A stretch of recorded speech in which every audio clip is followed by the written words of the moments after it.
we have taken several measures, short-term or long-term, to promote and further the growth of the industry. If we look at it historically, the journey has been of tremendous transformation from being a mere exporter of hide, skins and semi-finished leather in the decades of 50s and 60s to now becoming one of the leading exporter of the high-quality, value-added leather products in the world. And it is certainly a matter of pride that the country today and the industry today is the second largest producer of footwear, the second largest exporter of leather garments, the third largest exporter of saddlery and harness, which primarily comes from my own hometown cluster, which is Kanpur in Uttar Pradesh, and the fourth largest exporter of the leather goods.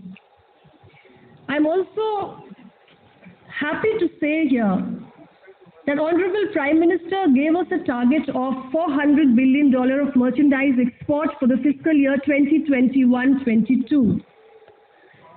And all of you, with your energy, with your collective effort, and the efforts of all our other EPCs, we have been able to cross the 50% mark.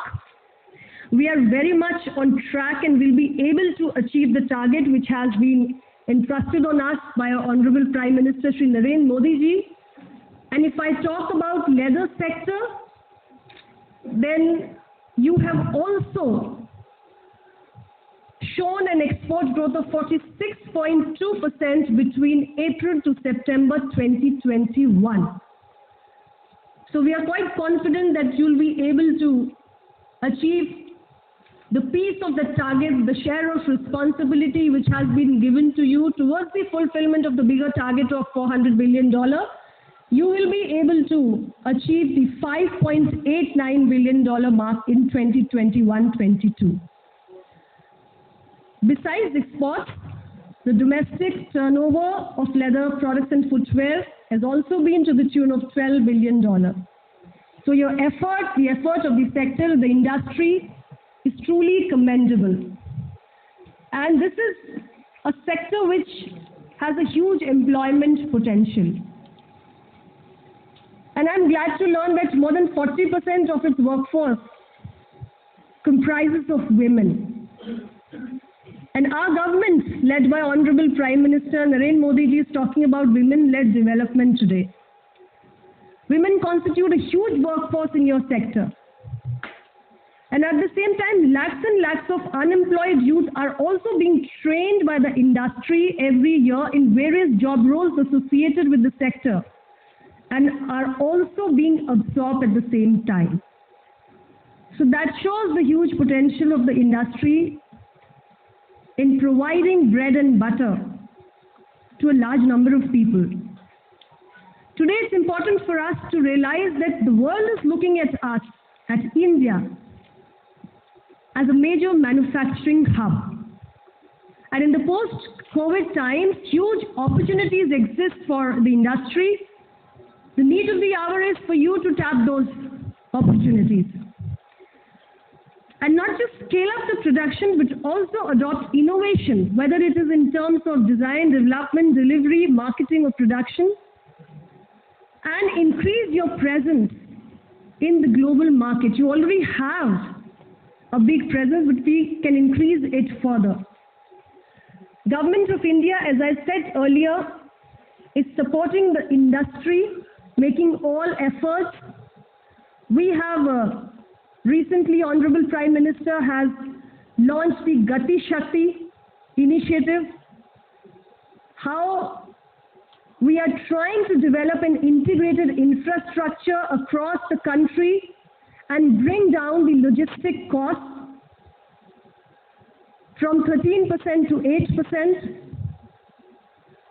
Honorable CIM sometime back launched the National Single Window Portal because we want to increase the ease of doing business. So in every possible way, Government of India and the Ministry of Commerce and Industry is making all efforts and leaving no stone unturned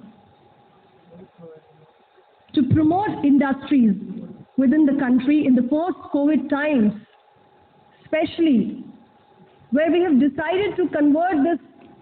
We have actually moved from a crisis to the opportunity stage, and now we are wanting to move from an opportunity and create prosperity for the nation. Insofar as the leather sector is concerned, we've already approved the establishment of the mega leather and footwear accessories cluster in Andhra Pradesh and West Bengal, and for 2 others in the state of Uttar Pradesh and Maharashtra. In principle, approval has already been done. I would urge the SPVs to ensure the early completion of the MLFSEs, and besides, there's an opportunity that exists for the industry in the ladies, children, and the sports and leisure footwear. You must also be able to explore that possibility. Design capacity may also be enhanced to be able to become a trendsetter and move up the value chain. There is so much that can be done, and we have not just opportunity in our hand, but you also have the support of the government with you. You have been putting forth the demands of the industry. The ministry is doing its best to accommodate, to examine, to understand, to effect, and to act, whatever is possible. So today, we are all here to congratulate all the award winners, and we hope that the industry would scale up greater heights in times to come and would fulfill the dream of Honorable Prime Minister Shri Narendra Modi ji for a new India and an empowered India. With this, I thank you very much.